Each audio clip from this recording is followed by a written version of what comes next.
নমস্কাৰ পুনৰবাৰ আপোনালোক সকলোকে মোৰ ক্লাছলৈ বুলি স্বাগতম জনাইছোঁ।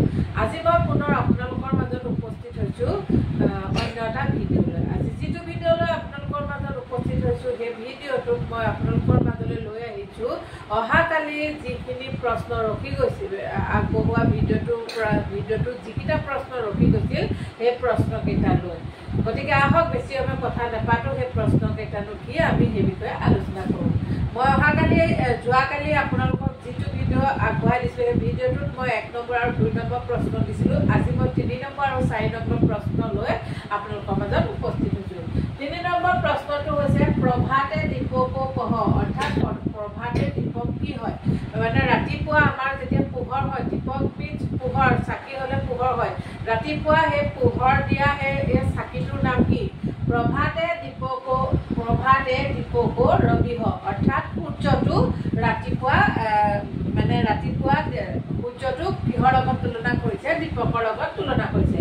4 নম্বৰ প্ৰশ্নটো হৈছে কুল দীপকো কহ, সুপুত্ৰ হওক কুল দীপক হওক, অৰ্থাৎ কুল দীপক এটা বংশৰ আমাৰ আপোনালোকে হয়তো জানে যে বংশ এটা মানে ৰখাবৰ কাৰণে কি হয়? পুত্ৰ সন্তানৰ প্ৰয়োজন হয়। কন্যা সন্তান যিহেতু উলিয়াই দিয়ে, গতিকে পিতৃৰ বংশ ৰক্ষা কৰিবৰ কাৰণে কিহৰ প্ৰয়োজন?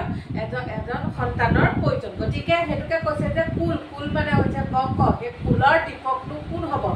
যদি আমি মানে ভালৰ এটাই হওক কিন্তু বেয়াৰ যদি আমি 1000টাও জন্ম দিওঁ কি হয়?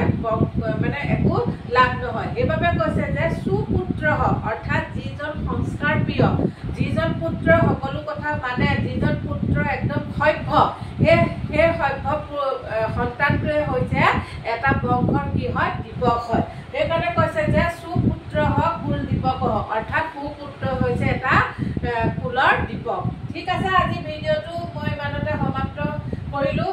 এই 3 আৰু 4 নম্বৰ প্ৰশ্নটো দিয়াৰ লগে লগে আমাৰ সুভাষিতানী 1ৰ পাঠটো সম্পূৰ্ণ শেষ হ'ল।